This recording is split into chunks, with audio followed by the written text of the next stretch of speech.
Tea Time Coasters presented by Fabricadabra at LPL. We will be making 2 coasters, so we want 2 coordinating patterned fabrics. Here are some samples I put together. I purchased these in a pack of 200 6-inch squares. However, you can probably get them in either 4 or 5-inch squares, or simply cut what you need from larger pieces of fabric.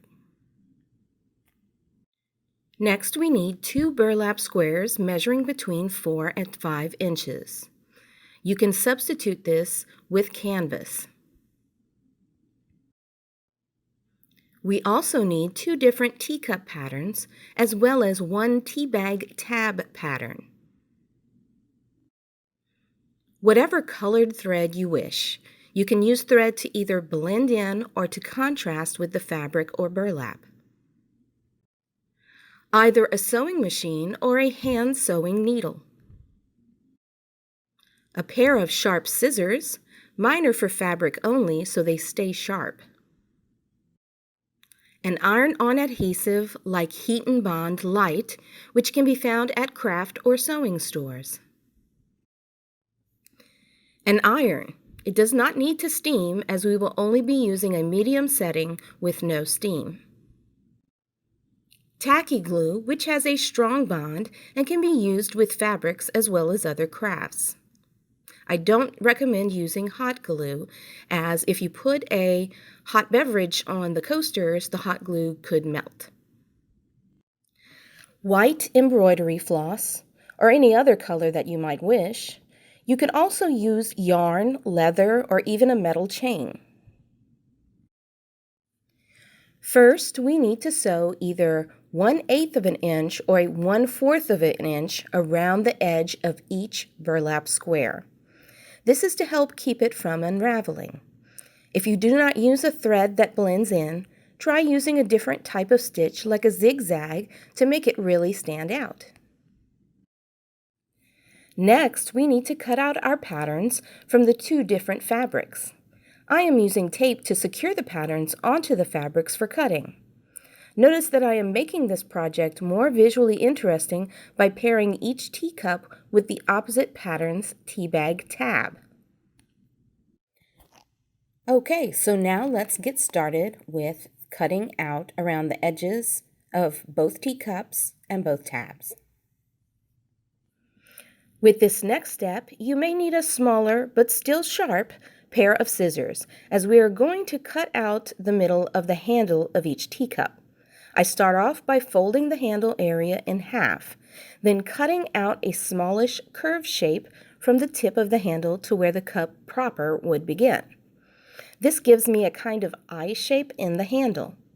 Now I compare it to the teacup pattern and adjust the hole as necessary.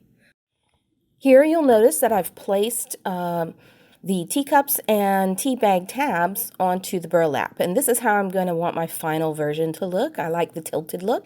You could do yours upside down or, straight up and down. It's up to you. I'm going to mark using a water-soluble marker, meaning it'll wash out with water. And instead of tracing all the way around, I'm just putting little marks so that I know the whereabouts of where I had decided to place everything. The next step is to put the Heat and Bond Light onto the fabric teacups and the tabs. So take your Heat and Bond Light. You want to take the sticky side, the textured side, because that's what the adhesive is. It's the textured side. You're going to place your fabric face down and put the textured side down on top so that the paper backing is what's facing up. Then you're going to take your iron on medium heat with no steam,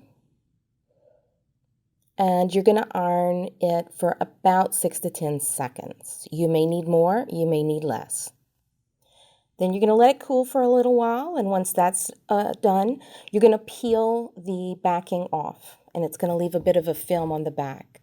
And that's also adhesive. You're going to place the fabric adhesive side down onto your burlap, and then iron that again for 6 to 10 seconds, depending on your iron. And once you're done, this is what you get. You're going to do that for both teacups and both tabs. Get out your sewing machine or a hand sewing needle so that you can sew around the edges of the fabric to the burlap to give it a little extra security, but also for a decorative finish. You can use a contrasting thread or a blending thread, and you can even use different kinds of decorative stitches. You want to do that for both teacups and the tabs. Now we're going to make the little string for the tea tab. So it looks like it's going attached to a tea bag inside the cup. Okay.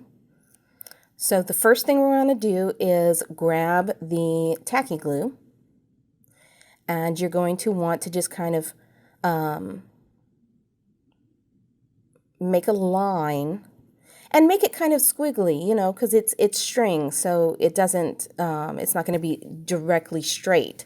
It's going to kind of zigzag a little bit and curve around.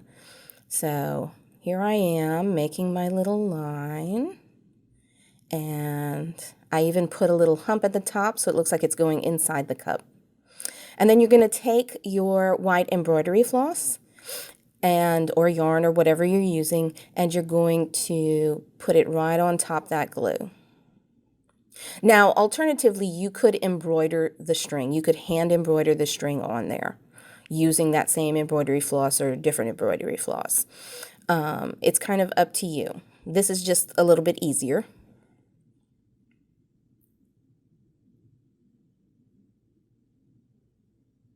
And you just want to clear out the glue before it dries from the sides a little bit, you know, make it a little less messy looking. Kind of tap it down, make sure it holds. And you're going to want to do this for the other teacup as well. And then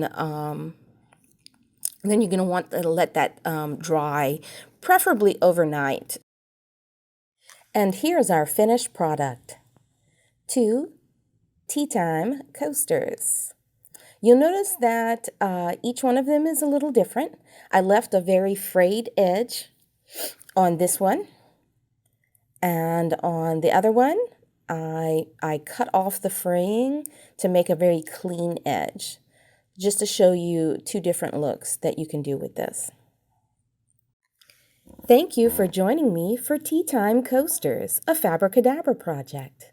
Happy sewing!